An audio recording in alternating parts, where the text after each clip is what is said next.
Olá, quinto ano, tudo bem por aí? Espero que sim. Vamos lá para a nossa primeira videoaula da semana, dando aí continuidade, né, ao capítulo 7 de História, no qual vem relatar um pouquinho sobre o período onde Dom Pedro II, né, o filho de Dom Pedro I, esteve aí no poder reinando, né? Só retomando um pouquinho, Dom Pedro II precisou, né, assumir o cargo, né, como príncipe aí regente a partir dos 5 anos de idade, né, no qual Dom Pedro I precisou voltar para Portugal, né? Nós estudamos isso no capítulo 6 anterior. Ele precisou voltar, né, porque a França, né, havia deixado, né, livre Portugal e para não se perder, né, o poder, né, e o povo de lá também exigindo aí a presença do rei. Então Dom Pedro I precisou retornar para Portugal, mas também não queria deixar aqui sozinho, né? E como ele já tinha aí o filho, Dom Pedro II, mesmo com 5 anos de idade, ele deixou aí uns tutores, né, para cuidar, né, de Dom Pedro II e com 5 anos de idade deixou a criança aqui e retornou lá para Portugal, né? E essa criança até os 12 anos de idade, Dom Pedro II, precisou estudar muito, né, para poder assumir o trono de vez, no qual ele foi emancipado, né, com 14 anos de idade, para poder assumir aí o poder, né? Eles adiantaram aí a maioridade, né, de Dom Pedro, que antes era a partir dos 18 anos, né? E aí emancipou para 14 anos de idade, para que ele retomasse mesmo e tomasse conta aí do trono, né, aqui no Brasil, tá bom? E nós vamos ver aí, nós já vimos, né, em alguns capítulos anterior, né, que ele se tornou aí um imperador aos 14 anos de idade, né, daqui do Brasil, tornando-se de maior, né, tornando-se maior na realidade, né, e hoje nós vamos ver o que aconteceu, né, com essa maioridade, o que aconteceu aqui no Brasil nesse período de reinado de Dom Pedro II, né, que foi uma fase aí de grandes transformações, de modernização, principalmente na região sudeste do nosso país, né, em grande parte aí, né, da região sudeste, e o desenvolvimento foi mais por conta da exportação do café, no qual nós vamos ver hoje também, né, que foi uma das riquezas aí do nosso país e até hoje, né, a exportação de café é muito forte aqui no nosso país e traz muito dinheiro para o país, tá bom? Então vamos lá. O novo imperador do Brasil, iniciando aí na página 20, e eu vou dar sequência até a página 26, tá certo? Olha lá. Quando assumiu o governo, Dom Pedro II manteve a Constituição criada em 1824. Essa Constituição são leis, né, que nós já vimos, criada aí por eles, né, pelo próprio rei, criado aí pela Assembleia, né, na época, tá? Que aí lhe dava, assim, muito poderes para administrar o Império do Brasil. Então, assim, era o poder moderador na época, né? Porém, esse poder moderador era a última palavra, quem dava era o rei, né? Era o imperador, no caso, Dom Pedro II, tá? Na primeira década de seu reinado, conseguiu acabar com as revoluções que haviam se iniciado no período regencial. Lembra que eu falei para vocês que essas revoluções, essas guerras eram causadas, né, contra o sistema da regência, né, contra o sistema do rei, do imperador, né, como se fosse hoje. Existem vários protestos pelo mundo afora, não só aqui no Brasil, contra atitudes de governo, né?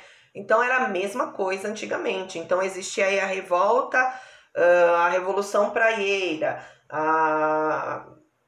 outras revoltas que nós vimos, né? No capítulo anterior. Então, assim, essas revoltas, essas revoluções, era contra o sistema de governo, como hoje, não mudou nada, né? O governo ditava algo e a população era contra, então eles iam para a rua, manifestavam o protesto, tinha-se essas guerras, morriam muita gente, matavam-se, né? Enfim. Então, quando você vê aí essa questão das revoluções, nesse período regencial, era por conta aí das atitudes de Dom Pedro II, tá bom? Porém, em Pernambuco, província com forte tradição revolucionária, uma nova rebelião surgia, olha lá, a Revolução Praieira. A população do estado, representada por jornalistas, comerciantes, fazendeiros, trabalhadores livres e escravos, reuniam-se para protestar contra a escolha do presidente da província, feita pelo imperador. Antes, os estados, quem escolhia, né, quem iria governar esse estado, vamos falar assim, era o imperador, era o rei. Então, ele tinha amizade com uma determinada pessoa e aí ele falava, não, você vai cuidar para mim desse estado. Não era o povo que escolhia, mas era o rei quem escolhia. E o pessoal se revoltava, né? Então, assim, vocês podem ver que a população, né, com jornalistas, comerciantes, fazendeiros, trabalhadores livres e escravos, reuniam-se para protestar contra essa escolha. Mudou alguma coisa hoje? Não, né? Porque principalmente nessa época em que nós estamos vivendo, né? A questão dos governos que nós temos, né? Muitos são a favor, outros são contra. Então, é a mesma coisa, essa revolução, essa brigaiada, né? Então, assim, para você ver que não mudou muita coisa. Então, houve-se aí a Revolução Praieira, tá bom? Os revoltosos queriam garantir ainda o direito de liberdade de comunicação de seus pensamentos na imprensa. Ou seja, eles queriam colocar a opinião deles na mídia na época, né? Hoje não, nossa mídia, ela é formadora de opinião, né? Na época não podia colocar o que essa mídia pensava, o que esse pessoal pensava sobre essa questão do imperador colocar aí um governo amigo dele no poder, né? Para governar aí, para ser o presidente, vamos falar assim, né? Que está aqui no texto, o presidente que comanda tudo em um determinado estado, tá? Então, por isso era essa revolução aí praieira, né? Que deu o nome de Revolução Praieira, tá? Então, assim, a mídia, ela queria influenciar a opinião de outros, mas na época não podiam, eles reivindicavam isso. Hoje não, a nossa mídia, ela interfere bastante, né, na opinião, no senso comum aí, na opinião de todos, né? Olha lá. E o direito de voto para os cidadãos brasileiros. Então já se lutava aí a favor de votos, né? As pessoas queriam votar, eles queriam colocar alguém do povo nesse poder e não alguém que o imperador escolheu, né? Nessa época, somente as pessoas que tinham maior renda, ou seja, que eram ricos, isto é, os ricos, é que podiam votar. Portanto, somente os grandes fazendeiros da região era o voto censitário, tá? Então, o que era esse voto? Era um voto que somente os ricos, as pessoas de maior renda, que poderiam votar nessa época, né? Existia aí uma votação para colocar um governo em um determinado estado, porém, somente os ricos poderiam votar. As pessoas de uma classe menor, que não tivesse, né, uma renda boa, não poderiam votar. E essa também foi aí a questão da revolução, tá bom? Por isso que o povo protestava. Os revoltosos chegaram a atacar a cidade do Recife. Porém, foram derrotados pelo governo da província, que prendeu os líderes da revolta. Como hoje, né? Como hoje existem aí as manifestações, né? E o que o governo faz? Ele manda lá a polícia militar, ou a polícia civil, ou a polícia, a guarda municipal, dependendo, né, da cidade, no caso aqui. Por exemplo, tem uma manifestação aqui, né? Quem está mais perto aí, né? Aqui a guarda municipal, a guarda vai conter aí o que? A ordem, né? Polícia militar, ela tá para conter a ordem, né? Para não saírem quebrando tudo, tacando fogo em tudo, e como a gente tem visto aí na TV. E por isso essa luta, né? Da polícia contra o povo que tá ali reivindicando algo, né? Mas cada um cumprindo o seu papel. Isso é muito importante deixar claro aqui, né? A polícia tá lá para garantir a ordem, né? E o povo tá lá para reivindicar, né? Então cada um com a sua razão, né? Eu costumo sempre dizer isso, né? Não vou aqui ficar puxando sardinha nem para um lado e nem para o outro. Cada um com a sua razão, né? Cumprindo ali o seu papel. Isso é muito importante vocês saberem. E na época também era assim, né? O governo mandava, o governo da província mandava aí o exército, né? Os militares prender aí os líderes, né? Que comanda toda essa revolta, né? Deles contra aí o novo imperador, no caso, Dom Pedro II, né? No qual escolhiam por parte dele, né? Amigos que poderia aí governar e ser presidente da província, né? De cada estado, tá bom? E o povo aqui queria o quê? Queriam eles votarem, eles colocarem aí no poder quem eles achavam preparado para poder governar, não somente a favor dos nobres, do rico, mas também a favor do povo, da população menos favorecida, né? E não mudou foi nada, né, gente? Vamos combinar. Se a gente analisar o contexto que nós vivemos hoje, não mudou muita coisa, né? Apesar de hoje a gente escolher quem nós colocamos aí para governar, tanto o nosso país, estado, até mesmo a nossa cidade, né? Em questão do prefeito, em questão do governador de estado, né? São Paulo, e o presidente, muitas vezes eles não governam, né? Para a população. Governam sim para os mais favorecidos, né? Então que isso também fique muito claro, tá? Aqui tem uma foto aí, ó, da Revolução Praieira, tá? Lá de Pernambuco. Peço para que vocês analisem aí no livro de vocês, que é melhor do que ficar olhando aqui na câmera, tá bom? Vamos lá para a página 21 agora. Olha lá, gente, página 21. Essa revolta praticamente extinguiu o período de lutas armadas no país.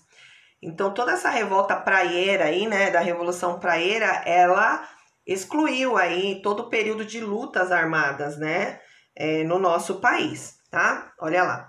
Porém, em 1865, o Brasil enfrentou conflitos com o Paraguai, nosso país vizinho, tá? O governante paraguaio Solano Lopes, que pretendia ampliar as terras de seu país e conquistar uma saída para o mar, decidiu invadir as terras da província de Mato Grosso e Rio Grande do Sul, tá? Então, aí aconteceu aí uma revolta, né, do governo paraguaio em 1865, que ele queria o quê? Ampliar as terras dele, né? Ele estava lá no país dele quieto, é vizinho nosso aqui, mas ele queria ampliar essas terras para que ele pudesse conquistar uma saída pelo mar, tá? Então, aqui tem um mapa, tá certo? Ó, aqui tem um mapa, tá vendo? Pois eu peço para que vocês analisem, tá? Então, ele queria, ó, vir para cá e descer aqui ao Rio Grande do Sul para ter acesso ao mar, tá? Eu trouxe um outro mapa da apostila 1 e vocês vão poder analisar melhor, tá? Eu só vou ler esse parágrafo aqui e aí eu já vou lá para o mapa, olha lá. Para conter a invasão, o governo do Brasil aliou-se a quem? A Argentina e ao Uruguai. A Guerra do Paraguai se deu, né? Então aí se formou a Guerra do Paraguai, né? Que é uma guerra no qual o próprio nome aqui já diz, né? Que o governo ele pretendia o quê? Ampliar as terras de seu país e conquistar aí uma saída para o mar, tá? E aí ele arrumou a baita de uma encrenca, né? A Guerra do Paraguai, como ficou conhecida, estendeu-se por 5 anos. Gente, pensam vocês, o nosso país aqui conviveu com essa guerra. E tudo isso estourado aí na mão de Dom Pedro II, um adolescente de 14 anos de idade tendo que lidar com toda essa situação, né? Durante 5 anos, olha lá. E apesar da derrota do Paraguai, houve muitos prejuízos financeiros para o Brasil, que ampliou sua dívida com a Inglaterra, de quem emprestava o dinheiro para investir na guerra. Então, assim, o Brasil ele pegava dinheiro aí para investir na guerra, investir como? Em armamento, em militares, uma série de coisas, e o Brasil não tinha dinheiro para essa guerra. Então, o que aconteceu? Como a Inglaterra já era um aliado do Brasil, né, o Brasil pegou aí muito dinheiro emprestado na Inglaterra para financiar essa guerra, porque a guerra não é nada de graça, né? Sempre tem alguém aí injetando dinheiro, emprestando dinheiro, né? Enfim, para poder manter essa guerra, porque custa muito caro, né? E o Brasil aumentou, ele ampliou essa dívida aí com a Inglaterra, né? Pegando esse dinheiro emprestado para custear essa guerra aí durante 5 anos, tá? Então aí houve muito prejuízo para o nosso país, tá? Muito prejuízo financeiro, tá certo? Eu vou pegar o mapa para vocês darem uma olhada para vocês se localizarem aí melhor, apesar de ter um pedaço aqui, né, do Paraguai, mas para que vocês entendam melhor aí o que o Paraguai queria, né? O acesso ao mar e a ampliação da terra dele, tá? Do nosso país vizinho. Vamos lá. Olha lá, gente, eu peguei um mapa aí da página 27, na primeira apostila, tá? Só para trazer mesmo o mapa para vocês entenderem um contexto, né, dessa invasão de terra que o Paraguai queria e uma passagem aí para o mar, né? Então ele queria invadir aqui, ó, o estado do Mato Grosso para ampliar a terra, aqui do lado, tá vendo, ó? Paraguai, tá? E queria invadir aqui, ó, o Rio Grande do Sul e já dá acesso ao mar aqui, certo? Porque o Paraguai, ele não é banhado, né, pelo oceano. E ele, além de ele ser nosso vizinho, ele é vizinho da Bolívia, da Argentina, tá? Então são dois países. O que aconteceu? O Brasil, ele se juntou com a Argentina e com o Uruguai, com esses dois países aqui, guerrearam contra o Paraguai. E essa guerra aí durou 5 anos, porque o Paraguai queria invadir o Brasil, as terras, né, dois estados na realidade, para ter acesso ao mar e para ampliar a terra dele, tá?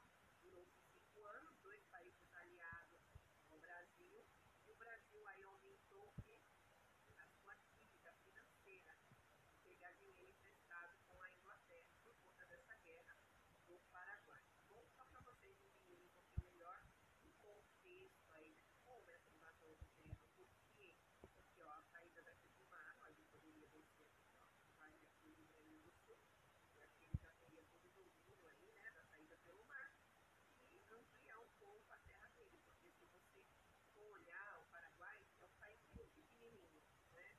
Tem ali uma foto, tem nessa página 33, olha como que é o Paraguai, ó, você observando o mapa, ó, país bem pequenininho, tá? Está entre outros países, está no meio aí, né? Então ele tem acesso ao mar, e ele queria muito ter acesso aí, né? Tanto a terra do Mato Grosso, e descer um pouco aí para o Rio Grande, né, do Sul, para ter acesso ao mar, tá vendo? Pegaria até um pedacinho aí da Argentina. Então a Argentina e o Uruguai se uniu ao Brasil e foi contra o Paraguai, né, guerreado, né, durou 5 anos e por fim o Brasil ganhou essa guerra contra o Paraguai. Bom, para vocês entenderem.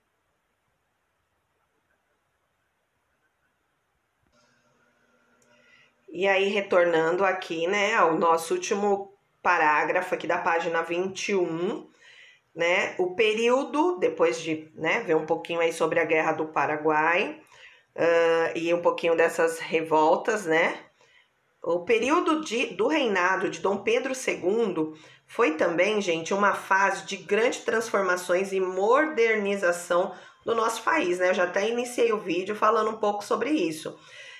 Em grande parte, esse desenvolvimento se deu por conta da exportação do café, tá? Antes era o pau-brasil, depois do pau-brasil veio a cana de açúcar, e o café entrou com força também depois, trazendo aí grandes riquezas para o nosso país, né? Sendo um produto grandemente comercializado aí, né?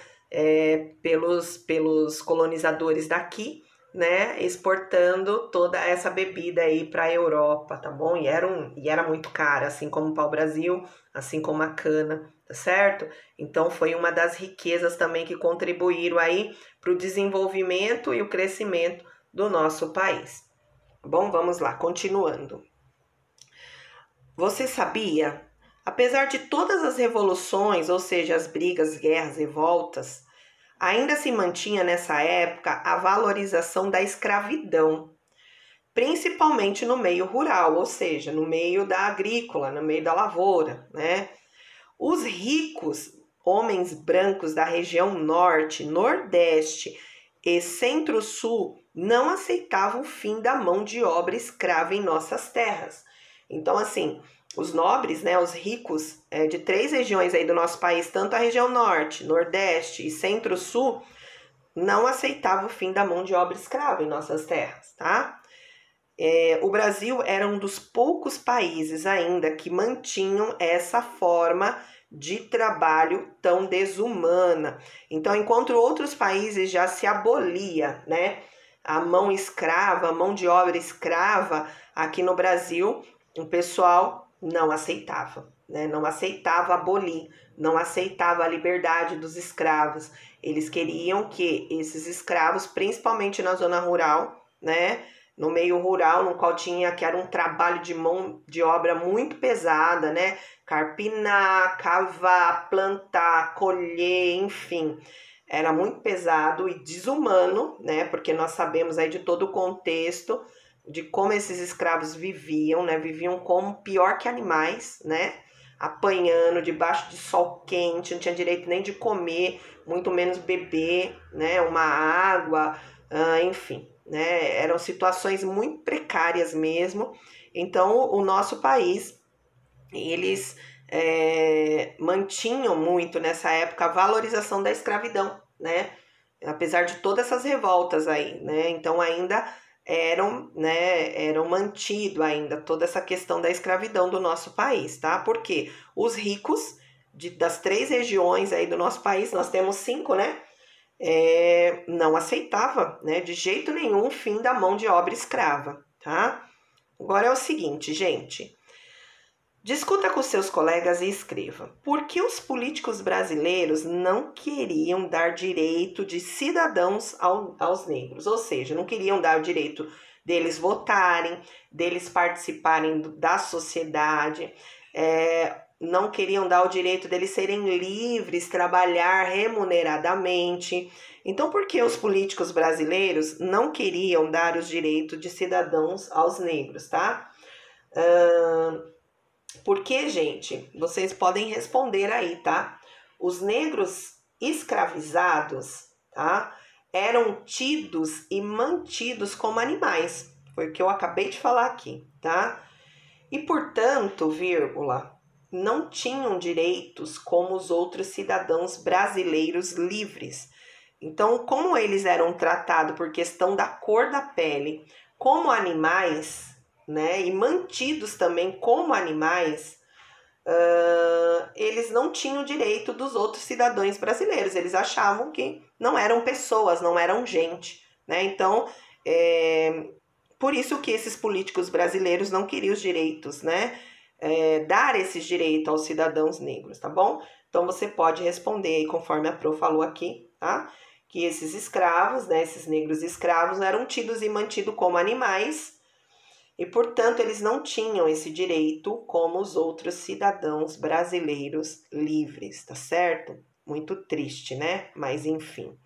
Vamos lá, vamos seguir aí na página 22 agora, no qual nós vamos ver aí essa questão forte, né, da cultura do café no nosso país, que foi um produto, vamos falar assim, que deu muito dinheiro para o nosso país e também trouxe aí a transformação e a modernização do Sudeste aqui do nosso país, tá bom? Vamos lá. Olha lá, gente, página 22, eu não sei se você já viu, né, uma plantinha de café, mas o café é isso aqui, ó, tá? Conforme a foto, tá? Vamos lá.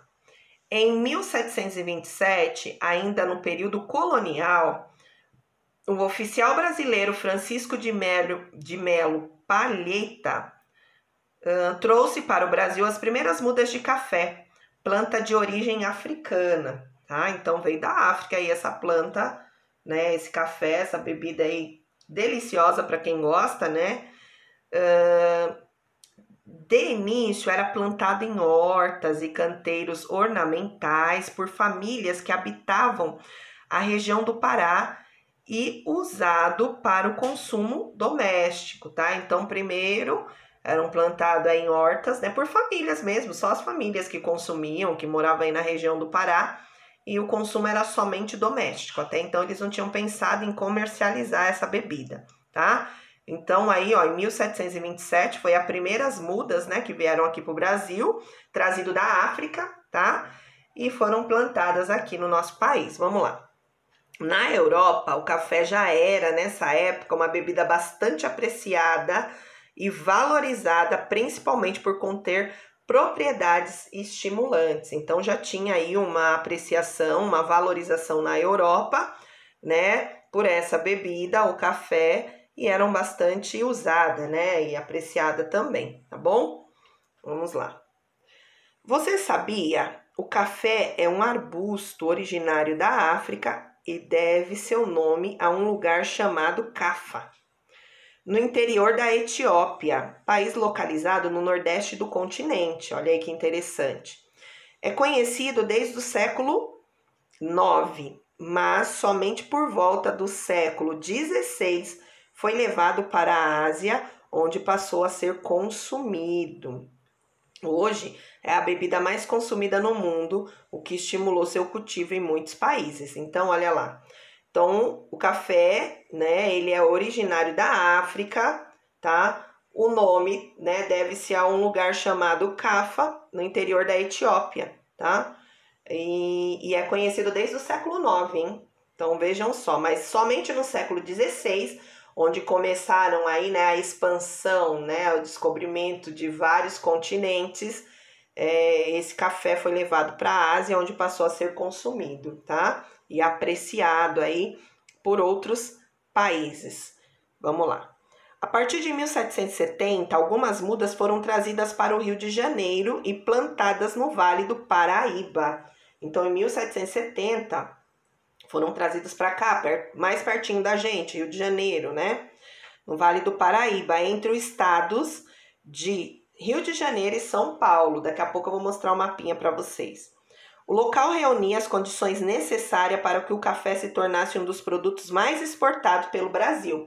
Então, o lugar, gente, dependia também do lugar, da terra, clima, enfim. Então, eles plantaram aí entre Rio de Janeiro e São Paulo, né? Que tinha aí umas condições boas necessárias para esse plantio, né? E para que esse café se tornasse um dos produtos mais exportados do nosso país. Terras de boa qualidade disponíveis para grandes plantações, clima favorável e proximidade com o porto do Rio de Janeiro. Então, olha lá, a terra era favorável e boa para esse plantio. O clima era favorável, foi o que eu falei, e também era pertinho do porto, ou seja, pertinho do mar, perto do porto aí do Rio de Janeiro. Para quê? Para que fosse exportado, porque naquela época tudo era via mar, o comércio todo, né, era feito pelo mar. Então, tirava-se daqui, levava para a Europa, outros países aí da Europa via mar, né? Mais uma vez, a mão de obra escrava foi utilizada para o preparo da terra, no plantio e na colheita deste produto que gerou muita riqueza, principalmente na região sudeste do nosso país. Então, a mão de obra escrava era mantida, por isso que eles tinham essa força, né, para manter, porque eram ricos, e também comandava aí toda essa questão da exportação, né, do café, e mantendo essa mão de obra escrava. Eles não precisavam colocar a mão, né, no arado, vou falar assim, para poder utilizar aí, né, plantar mesmo o café, né? Então o escravo, ele que preparava, ele plantava e ele colhia o café, tá? E no qual esse café gerou muita riqueza, principalmente na região sudeste, aí para os grandes fazendeiros, tá certo? Vamos lá na página 23 observar o mapa, olha lá. Página 23, gente, ó, a localização da região metropolitana do Vale do Paraíba e litoral norte do estado de São Paulo, tá? Essa foto aí foi feita, né, em 2012. Então, olha lá, tá? Então, onde tá essa área vermelha aí, né, com o vizinho aqui do nosso estado de São Paulo, deixa eu ver se eu consigo aqui segurar melhor para vocês. Olha lá, tá? Então, aqui, ó, Rio, né, São Paulo. Então, eram vizinhos. Então, era plantado em toda essa área aqui. E aqui, né, o mar. Então, onde era comercializado é o Vale do Paraíba, tá? Que se estende aí São Paulo e Rio de Janeiro, tá bom? Vamos lá para outro parágrafo. A produção e a exportação de café ganharam destaque após o início do século XIX. Os Estados Unidos e alguns países da Europa eram os principais consumidores do produto, tá? Então, Estados Unidos e Europa compravam o nosso café aqui, tá? Os cafeicultores, ou seja, o pessoal que cultivava o café, plantava o café, da região de São Paulo e do Rio de Janeiro, chamados como os barões do café, aliaram-se aos produtores rurais no Nordeste para manter a permissão do tráfico de escravos negros. Olha lá. Então, antes que era só as 3 regiões, né? Centro-Sul, pensando no mapa, meio do Brasil, do lado esquerdo, a região norte, lado direito, região nordeste. Agora, aqui no Sudeste, eles se aliaram lá, né? A esses produtores rurais para manter o que? A permissão da mão de obra escrava aqui no Brasil, né? Tudo conforme o interesse, né? E não mudou nada até hoje, né? Porém, nessa época, o Brasil já enfrentava forte pressão da Inglaterra para que o tráfico de escravos e a escravidão fossem abolidos. Então, assim, a Inglaterra já dava uma pressionada aí pro Brasil, né? Parar, né? Vamos falar assim, com o tráfico, né? Dos escravos e que a escravidão aqui fosse abolido, tá bom? Vamos lá. Nas fazendas de café, os escravos trabalhavam do nascer ao pôr do sol. Gente, pensem vocês sobre a vigilância de feitores. Eles não tinham direito a nada, para nada. Os que trabalhavam nas lavouras eram chamados de escravo do eito e eram responsáveis pelo plantio, colheita, secagem e ensacamento do café e demais tarefas que garantissem o bom funcionamento da fazenda, como fabricação de farinha, sabão, tecidos e etc. Tá? Observem como são representados nesse quadro aqui, ó, do Cândido Portinari. Então, olha lá como os escravos trabalhavam o dia inteiro. Ou seja, nasce o sol hoje, né, no horário aqui que nós estamos aqui na primavera, o sol tá nascendo aí em torno a nascer do sol. Tá nascendo em torno de umas 5h15, 5h10 da manhã, começa a clarear. E eles iam trabalhando até escurecer, gente. Aí começa a escurecer aqui umas 6h30, 7 da noite.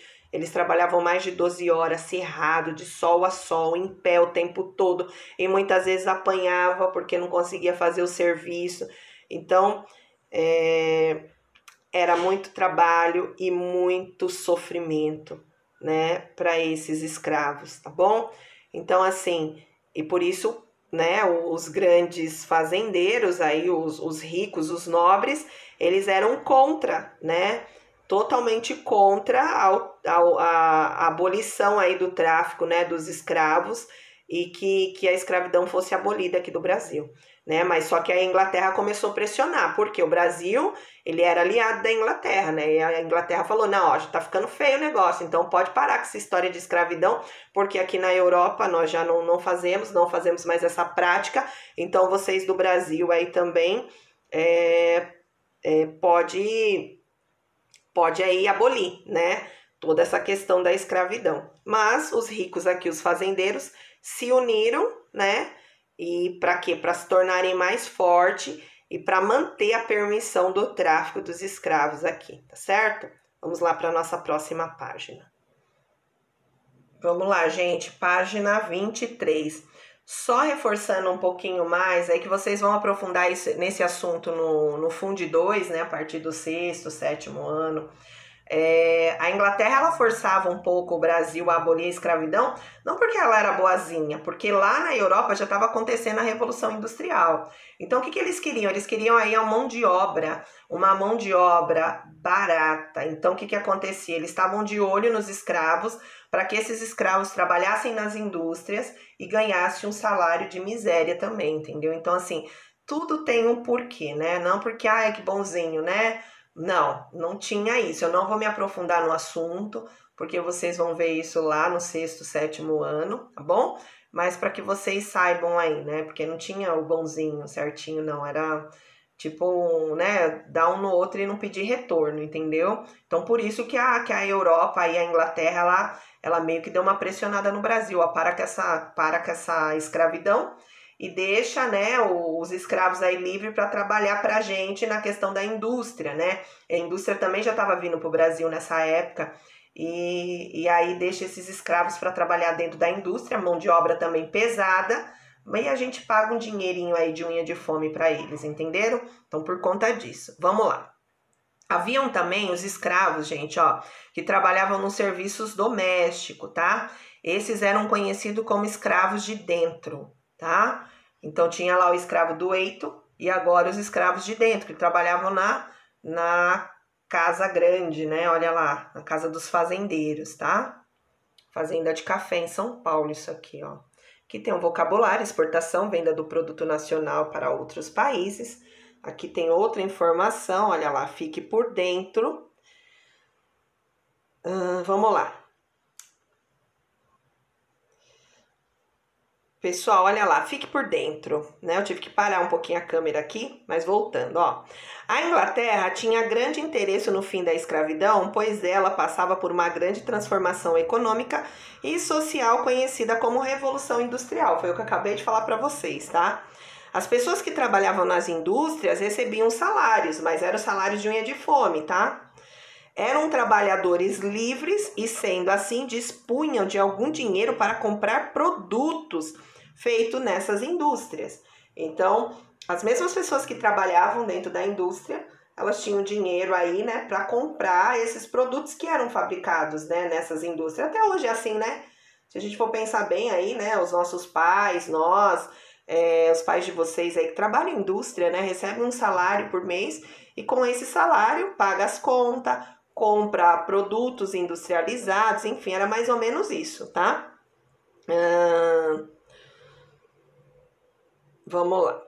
Diferentemente dos trabalhadores escravos que não recebiam salários e não tinham essa possibilidade de comprar o quê? Produtos da indústria aí trazida da Inglaterra. Então, por isso também, né, um dos fatores era que esses escravos fossem livres para trabalhar para eles e trabalhando para ele, consequentemente, teria aí o salarinho, né, de unha de fome, vou falar assim, para poder comprar os produtos industrializados aí vindo da Europa, tá certo?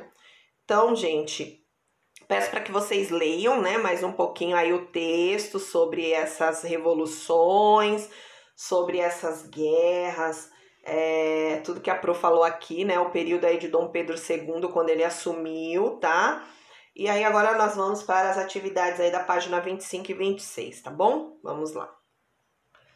Olha lá, gente, página 25 vem com uma atividade aí número 5 para aqui. Aqui, gente, vocês vão criar uma história em quadrinhos mostrando as principais diferenças entre o trabalho escravo do eito, que a Pro explicou lá na página anterior, que são aqueles trabalhadores da área rural, do peso, que prepara a terra, planta, colhe o produto, ensaca o produto, tá?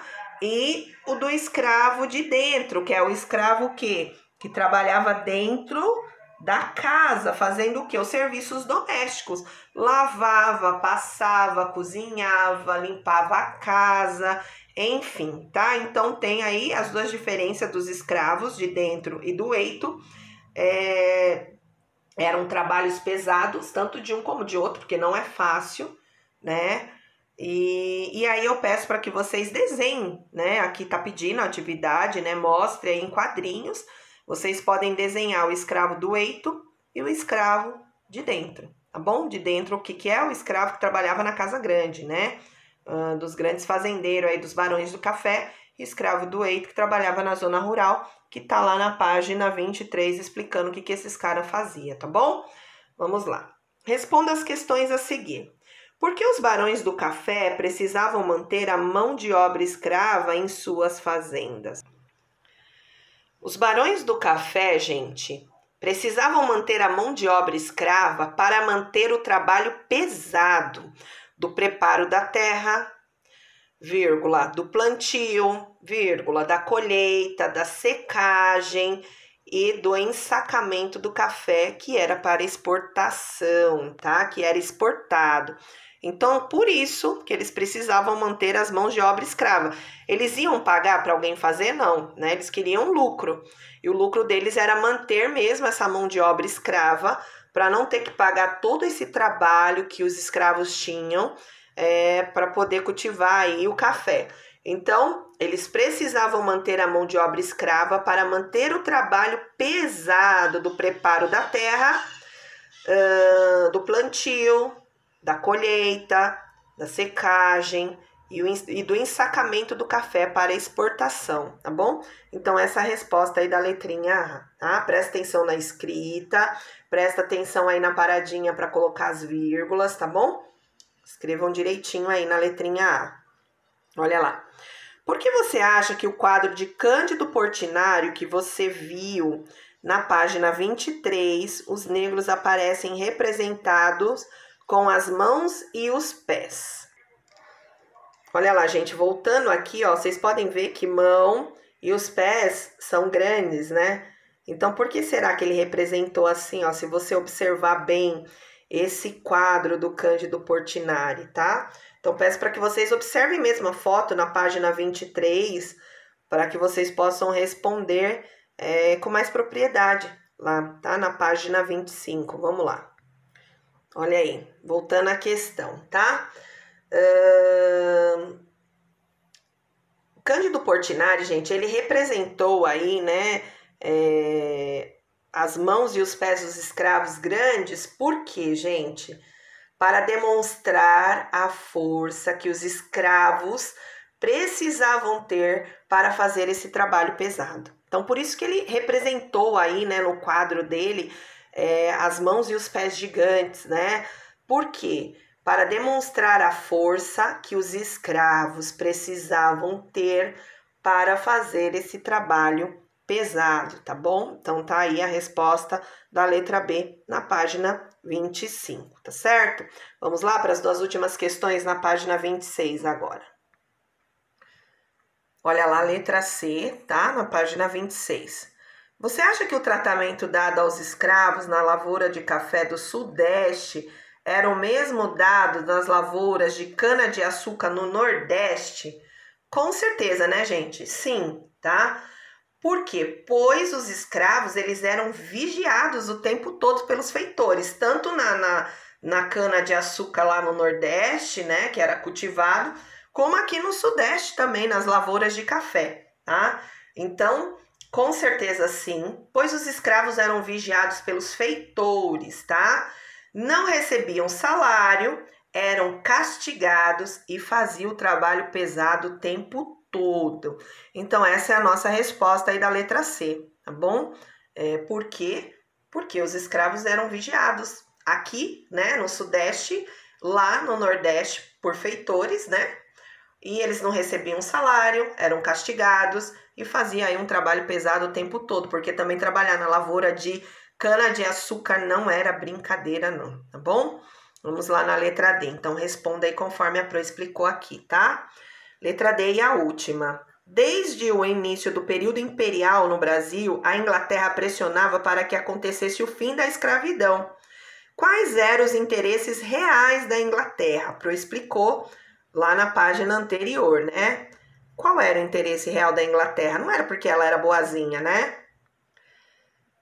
Ela desejava aí, gente, o fim da escravidão para que houvesse mais trabalhadores assalariados e que, portanto, pudessem comprar os produtos fabricados nas indústrias inglesas, né? Então, essa era a real aí que a Inglaterra tinha, era o interesse mesmo, né? Liberando a escravidão, liberado mais escravos, eram mais pessoas para trabalhar na indústria, né?